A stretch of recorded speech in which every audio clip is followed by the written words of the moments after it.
Iceland, the land of fire and ice. It is my immense pleasure to be able to visit Iceland for the very first time. When it comes to natural beauty, it doesn't really get any better than the country of Iceland. My mission is simple. I have one rented car and about a week's worth of time here in Iceland. What I want to do is see as much as I can in that limited amount of time. Renting a car gives you the freedom to go wherever you want, whenever you want. Now, as much as I would love to continue talking to you in this intro video, my time is limited, so I will leave you here. But the good news is, you're coming with me. Now, let's go see Iceland together.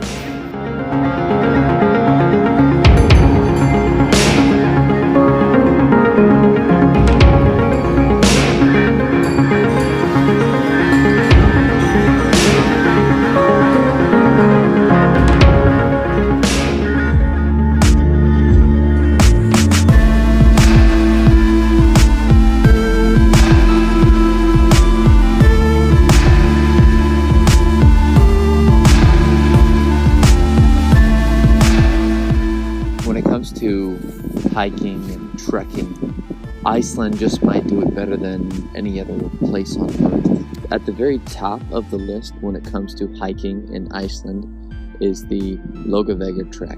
The Laugavega Trail is a world-famous 3 to 4 day trek through some of the most spectacular sights in the Icelandic wilderness. The Laugavega Trail is actually only available for a few months throughout the year. It opens up around the start of July and is walkable from July, August, and into September. The starting point of the Laugavega Trail is a place called Landmannalaugar. They also call this place Tent City, since when you get here by bus, you'll see all these tents propped up right at the beginning of the Laugavega Trail. So obviously it's a very popular spot to start the hike. Really what Landmannalaugar is known for is the color of the mountains. So these mountains they call rainbow mountains because you look at them and they are all types of different colors.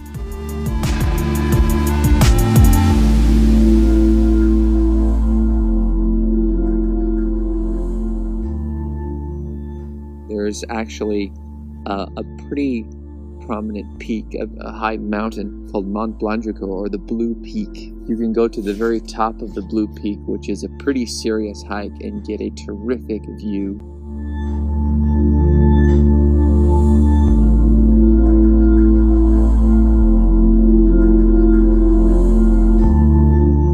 Welcome to the summit of Mount Blanjuka, otherwise known as the Blue Peak.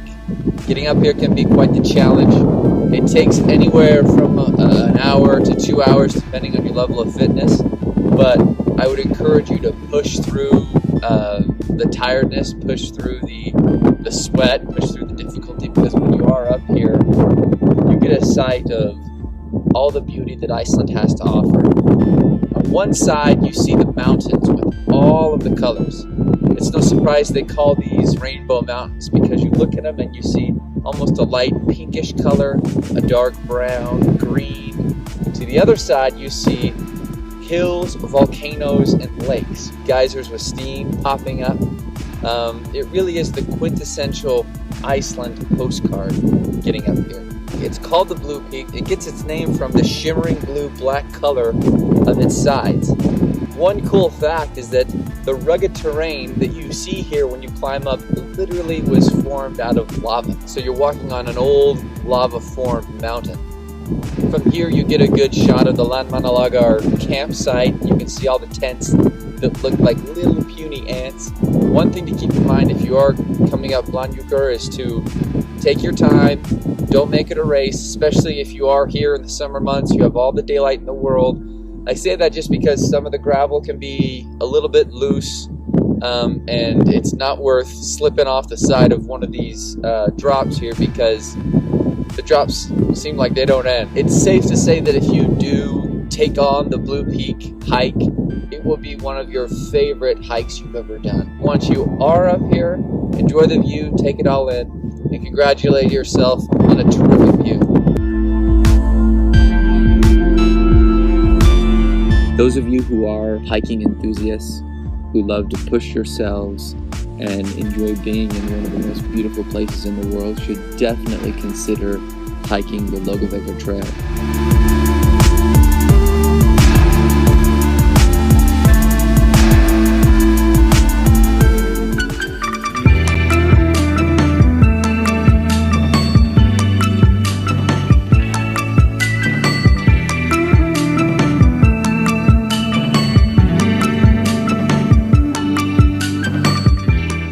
Looking at is the photographed mountain in all of Iceland. Kirkjufell is this towering peak right off the side of the highway. If you're at this part of western Iceland, it's impossible to miss. Next to Kirkjufell is actually Kirkjufellfoss, which is this three-tiered waterfall that is just gorgeous. On the opposite side of the waterfall is where you can take that really well-known shot of the waterfall on one side and the mountain on the other. Where we are now is just around this lake, just about a 5-10 minute walk from where the waterfalls are at the Kirkjufell entrance. So it's relatively close enough for a day trip. And if you are going to Reykjavik, certainly put this on your itinerary, even though it is a few hours away. You see just how gorgeous it is and how isolated this peak is. It's something kind of straight out of a Disney park or a Disney story. It really is beautiful, and you can spend as much time here at the lake, at the waterfall, and certainly enjoy the scenery.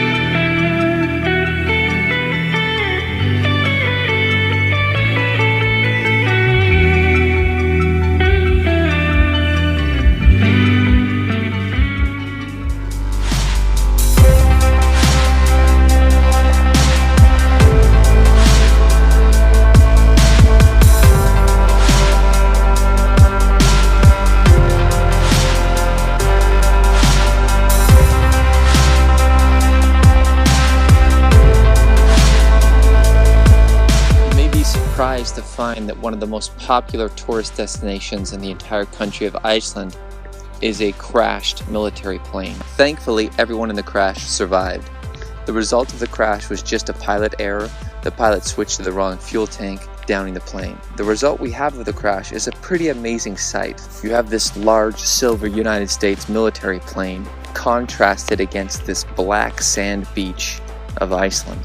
It makes for a really interesting and unique picture, and if you want to come and see this site, there's a small little parking lot right on the edge of the highway. You can park there, and there are some signs that will point you to this direction. It's about a 1-hour walk if you're walking at a pretty good pace to get out here, so you want to make sure you have enough food, supplies, and certainly camera equipment if you want to come and photograph this thing. Going inside is pretty cool. There's not much there. There's pretty much just the main shell or the main body of the plane. Obviously all the wings are gone, but going inside and going around it gives you a good idea of what happened or what the crash was like. If you are in the area, make sure you pass by and see Sandar. The plane is a really cool sight. It gives you an interesting perspective and it makes for a wonderful picture.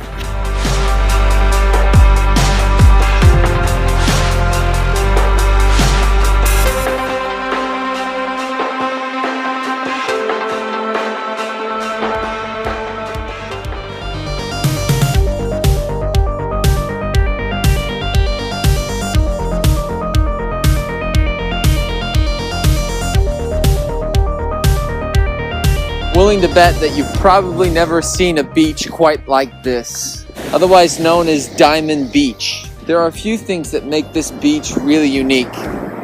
First of which is the sand. We're on a very fine black sand.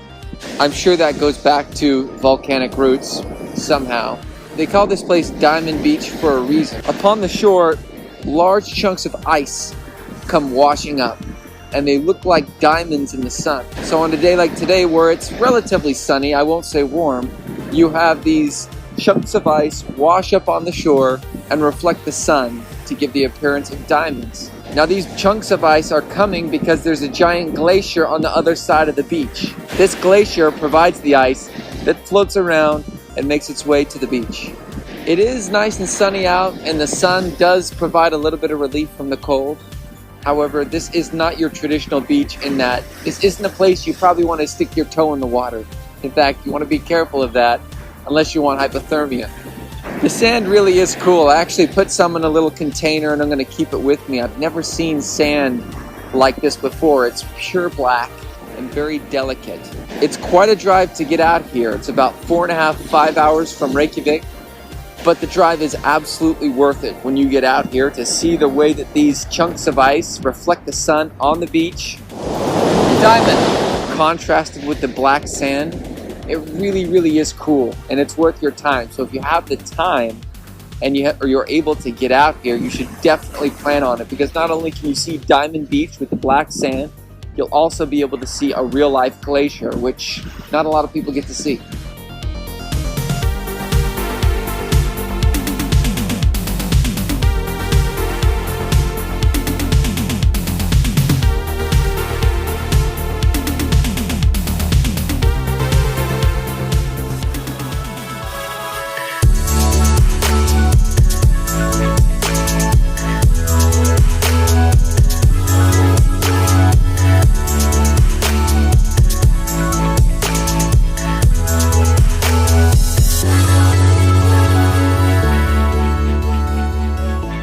We're in front of Gullfoss, one of the most famous spots in all of Iceland and a premier attraction on Iceland's Golden Circle. Goes without saying that this waterfall has some serious firepower. In fact, so much so that early in the 20th century, it was considered using this waterfall as a power resource. There was speculation about harnessing so much power from this waterfall that it could eventually generate electricity. Gullfoss is a waterfall that cascades in 2 stages. The first stage is about 36 feet high, and the second stage is a staggering 70 feet.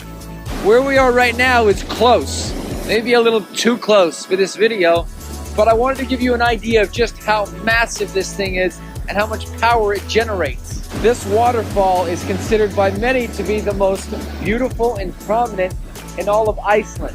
In Icelandic, Gullfoss means golden waterfall. It was given that name because when you look at the waterfall in the sun, it has a golden tinge to it. If you are making this stop on your Golden Circle trip to Reykjavik, make sure to come and get as close as you can. Be warned, however, the closer you come, the more wet you will get. The runoff from the water splashes often the people who are here watching. So long as you stay back from before the waves, you'll be okay. But just get ready to have yourself and possibly your camera equipment get a little bit wet. But trust me, it's worth it. This waterfall is beyond cool. So please come here and just appreciate how powerful and really how awesome this place is.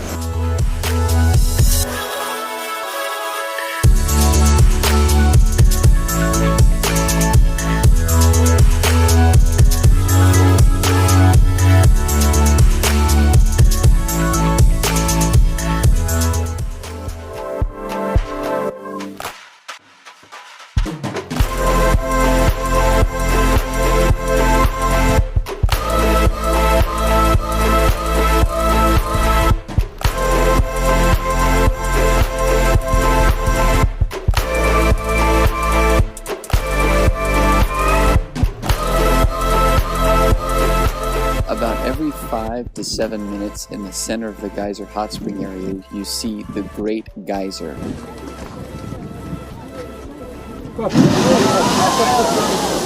Now this is a very large geyser that shoots boiling water up in the sky about 100 feet.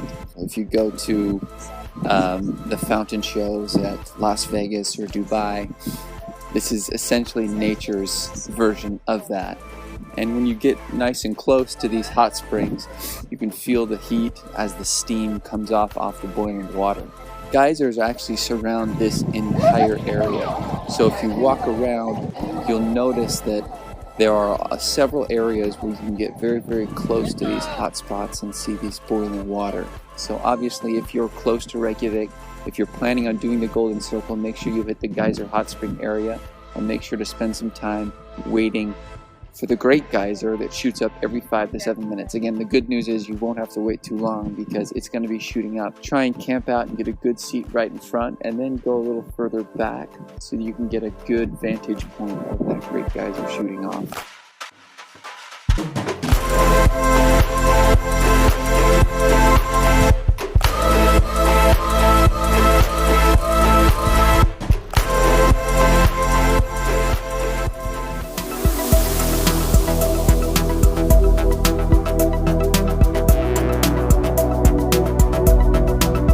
If it's not on your list already, be sure to put Iceland as one of the go-to waterfalls to visit. What makes this waterfall so unique is that you can go behind it. Having a path that you can hike, run beyond the curtain of the waterfall gives you that really unique perspective that you don't see really anywhere else. When you come here to visit Iceland, just be prepared to get wet. Obviously, being this close to a waterfall, you're going to get a little bit of water on you, especially if the wind blows. Iceland is a terrific location and one you should definitely put on your list. In a country with so many terrific waterfalls, it's hard to find one that's so unique, and yet we have.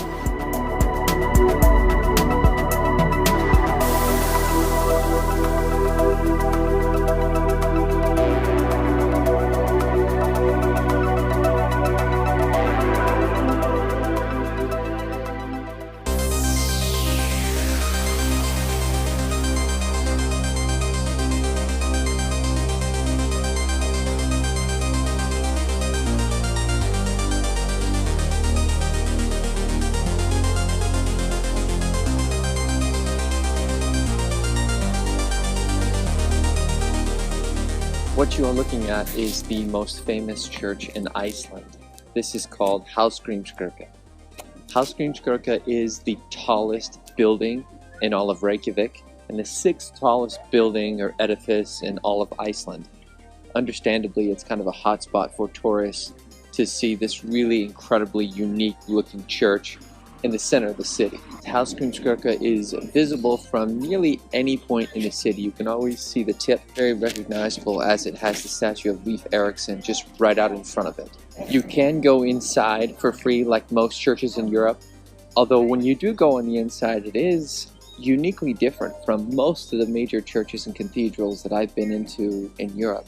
It's got much more of a modern, nice, clean feel to it. You go into some of these churches in Europe, they're very, very old, and you go inside and they're beautiful, but they're beautiful in a more antique sort of way. They look a little grungy, dirty, they essentially show their age. When you go inside Hallgrímskirkja, it's almost going inside of a hotel lobby. There's carpet, nice marble, the organ looks nice and clean, stained glass looks really, really clean. It's well lit, it's not dark on the inside, and I was almost a little bit shocked and surprised by that, because most of these big churches you go into in Europe have a very much of an old school feel. Going inside is well worth it. It is open to the public, so you can go in. Just make sure you're respectful, that you're not talking very loudly, you're not snapping pictures with your flash on, and you can stay as long as you like, or as long as the church is open. It was designed by the state architect Guðjón Samuelsson in 1937. The church itself was named after one of the most famous poets in Iceland, Hallgrímur Pétursson. And really the design was meant to encompass Icelandic nature. That's what kind of went into the design. You can kind of see it seemed like it's almost like cut out of ice or cut out of stone. One common misconception about the church is that it's often confused or labeled the Cathedral of Reykjavik. It is not. The Cathedral of Reykjavik is actually in a different spot. This is just probably the most well-known church if you are in Reykjavik.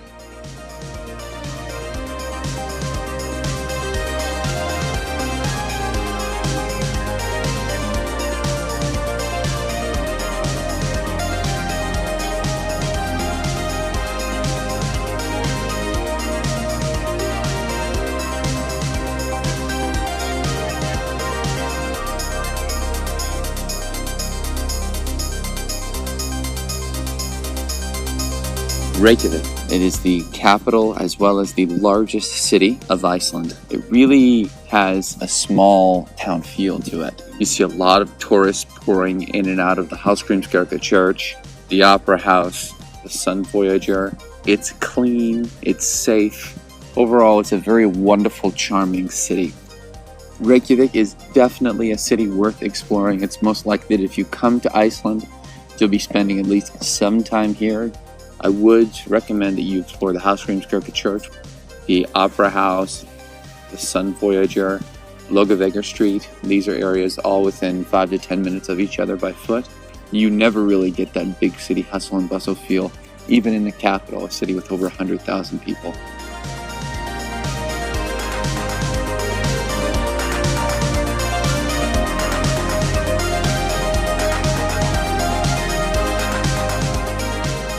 One thing you may have to get used to if you visit Iceland in the summer is just the amount of time that it's light outside. Right now, it's just past 11 o'clock at night. That's right, 11 o'clock at night. This can allow you to see several different sites in the city because you have so much daylight. So make use of it. Conversely, the opposite is true in the wintertime. If you're coming to Iceland, then get ready for some pretty short days and a lot of winter darkness. Honestly, it makes photographing things at night a little tricky, which isn't my favorite. I like getting some good night shots. Since it's never night, sometimes that's hard, but the daylight makes it worth it.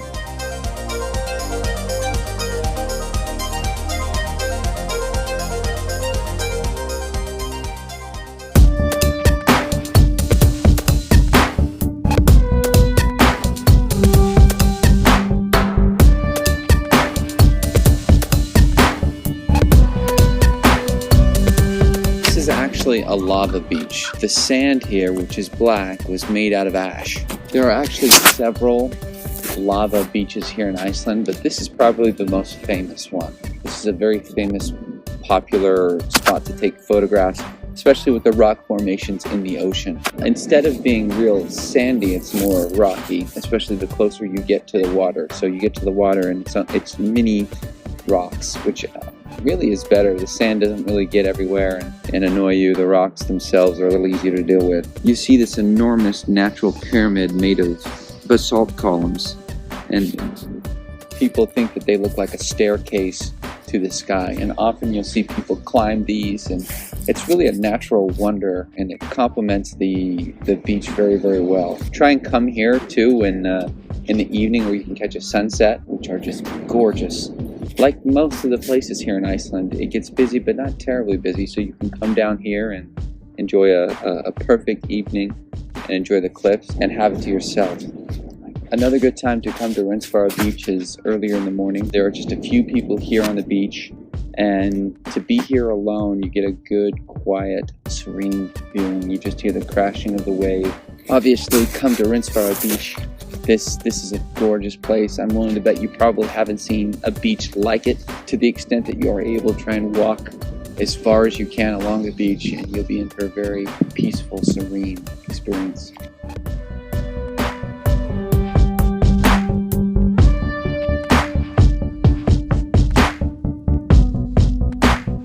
There are some pretty cool tall tales associated with Rensfara Beach. For example, the famous columns that you see when you first get out on the beach. Legend has it that these large basalt columns were once trolls trying to pull ships from the ocean onto shore. However, according to legend, the trolls went out too late, dawn broke, and the trolls were turned into stone. So aside from having beautiful beaches and just organic natural beauty, there are also tall tales and legend associated with the beach that makes it all the more interesting. So the closest village to Rensfara Beach is a city called Vik. Vik is just a small fishing village. However, there are some terrific hotels and restaurants, and it makes for a great spot to stop at if you do have the intention of viewing and coming to see the beach. When you come here in the evening, you get some great shots of the sun setting against the rock. Like a lot of the major sites here in Iceland, Rensfara Beach is not very far away from Reykjavik. If you're renting a car, it shouldn't take you longer than about 2 hours to get out here. And when you are out here, take your time, enjoy it, walk the length of the beach, and take in what is one of the most unique beaches in the world.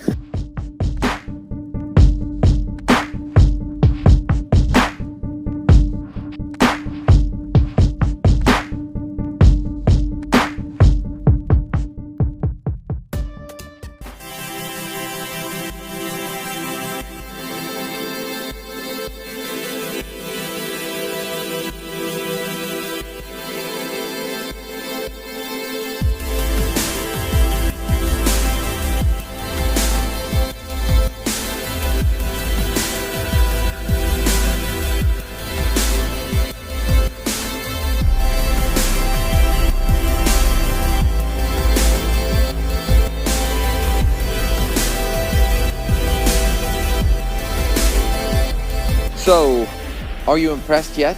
Welcome to Skogafoss, the crown jewel when it comes to waterfalls in Iceland. Skogafoss is 200 feet high and a towering presence as you're driving by the small village of Skogar. Now, Skogar is just about an hour or so out from Reykjavik, so doing Skogafoss in a day is totally doable. Skogafoss is also the end point of the Laugavegur Trail. You'll see a lot of people starting their hike here or ending their hike here, depending on the direction. Like Gullfoss, Skogafoss is incredibly powerful. When you get here at the parking lot, you can just hear the sound of the water crashing up against the ground. Now, although not terribly advisable, especially if you have very expensive camera equipment, you can walk up right to the very, very front of the falls. This will give you an idea of just how powerful this waterfall is. Make sure you're careful. You will get wet, as will your equipment, but it will be a very, very cool experience. Just to the side of the falls is a trail that leads up. Now, this trail will take you the opposite direction of the Laugavegur Trail. So that means after you pass Skogafoss, you will go and pass about 25 other little waterfalls. If you keep going on this trail, you'll eventually go on the road to Thorsmark, where you'll see the Fimmvörðuháls Pass. It's likely that you've seen Skogafoss in either Hollywood movies, commercials, or promotional materials. This is the quintessential image that appears in people's minds when they think of a waterfall. Skogafoss is accessible and visited by many all throughout the year. You can even come here during the winter time. It is a lot more cold and slippery, but still nonetheless very, very beautiful. If you have an affinity for waterfalls, or if you just want to see an awesome and terrific spectacle, you must come visit Skogafoss. As beautiful as it looks in pictures, they do not do the real thing justice. You will be mesmerized, you will love it. So make sure you put it on your list. Do not miss it. Make sure you bring your poncho.